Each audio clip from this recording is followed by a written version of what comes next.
조갑제 TV 시청자 여러분 안녕하십니까. 2023년 1월 11일 새벽 5시 33분입니다. 어젯밤에 이재명 더불어민주당 대표가 검찰 조사 10시간 끝에 귀가했습니다. 성남FC 불법 후원금 사건으로 피의자 조사를 받았습니다. 이 대표는 밤 10시 42분쯤 수원지검 성남지청 청사에서 나왔습니다. 자신을 기다리고 있던 민주당 의원 20여 명이 수고하셨다, 고생하셨다고 이야기하자 웃으면서 죄송합니다 라고 말을 했다고 합니다. 이어서 취재진에게 충실하게 설명할 건 설명했다. 어차피 답은 정해져서 기소될 것이 명백하고 조사 과정에서도 그런 점들을 많이 느꼈다. 결국 법정에서 진실이 가려질 것이다 라고 했습니다. 검찰도 고생이 많았다. 늦은 시간까지 기다리며 함께 해주신 많은 분께 진심으로 감사를 드린다. 오늘 제시된 여러 자료들을 봐도 제가 납득할 만한 것들은 없었던 것 같다. 모두 수고하셨다 라고 했는데 글쎄요, 다소 들어갈 때보다는 기가 꺾인 것 같습니다. 어제 있었던 사건은 사실은 어떻게 보면은 인과응보라 그럴까요? 그런 걸 느끼게 합니다. 지금 이재명 대표에게 걸려있는 혐의가 제3자 뇌물죄인데 이 제3자 뇌물죄는 박근혜 전 대통령에게 적용되었던 혐의입니다. 제3자 뇌물죄, 즉 당시 롯데 신동빈 회장이 면세점 허가를 받기 위해서 박근혜 전 대통령의 측근인 최순실 씨, 최서원으로 이름을 바꿨죠.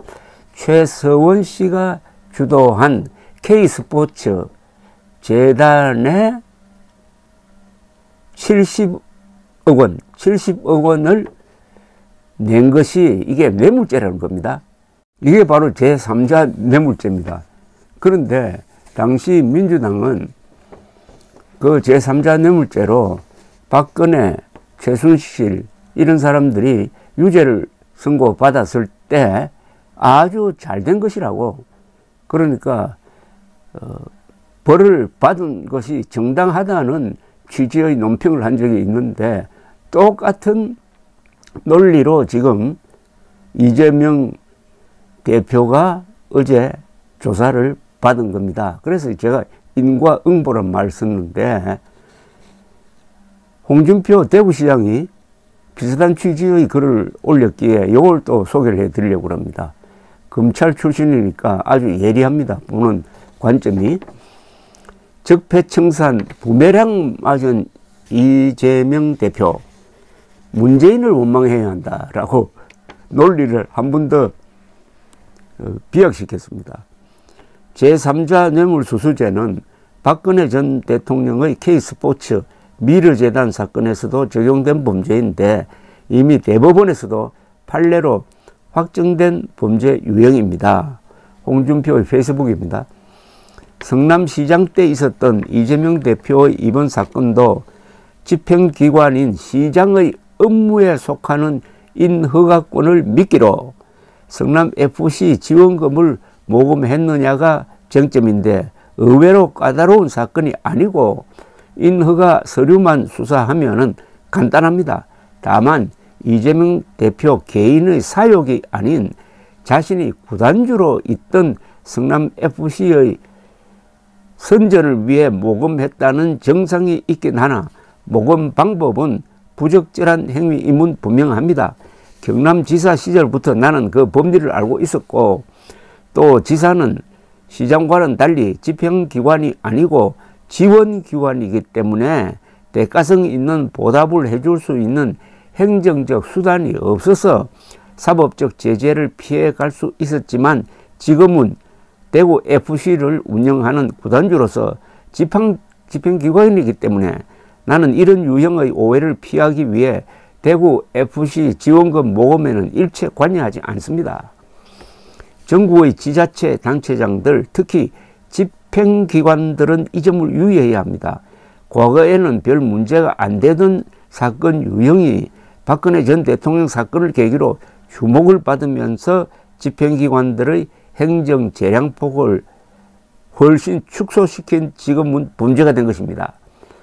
법치주의의 엄격한 적용이라는 긍정적인 면도 있으나 지금 이재명 대표는 문재인 정권의 이른바 적폐청산의 부메랑을 맞고 있는 겁니다. 원망은 문재인 전 대통령에게 해야 할 겁니다. 그런데 아주 다른 지자체 단체장들에게 주의를 촉구하고 있습니다. 잘못하면 걸린다는 거죠. 이 돈이 개인의 사욕을 위한 건 아닙니다. 그러니까 이재명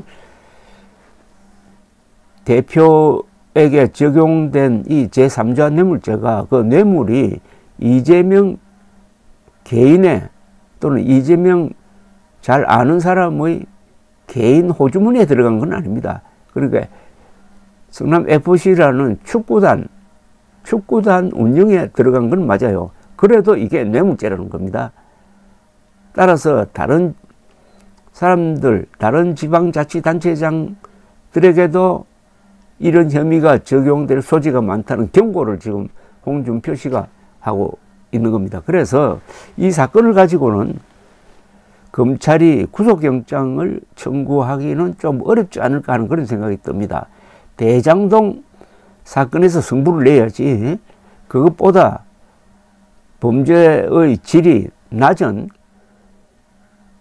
성남FC 건으로 해가지고 구속영장을 청구하면 오히려 여론을 악화시키고 대장동 사건에서 자신이 없으니까 한다는 이런 비판을 받을 가능성이 많습니다.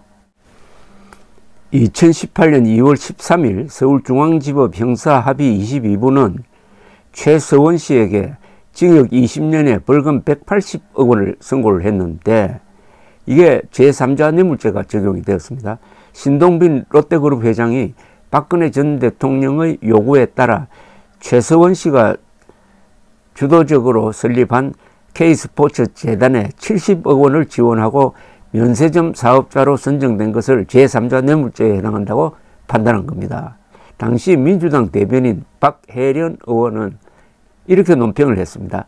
재판부는 주요 혐의에 대해 박근혜 전 대통령의 공모를 인정한 만큼 박 전 대통령은 더 이상 부인과 보이콧 등 여전히 사법 질서를 무시하고 부정하는 행태가 아니라 본인의 범죄 혐의를 인정하고 국민 앞에 진심 어린 참회와 사죄를 하는 것만이 속죄하는 유일한 길이다.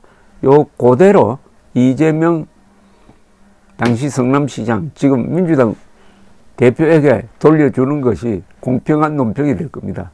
그러니까 인과응보라는 말을 썼습니다. 감사합니다.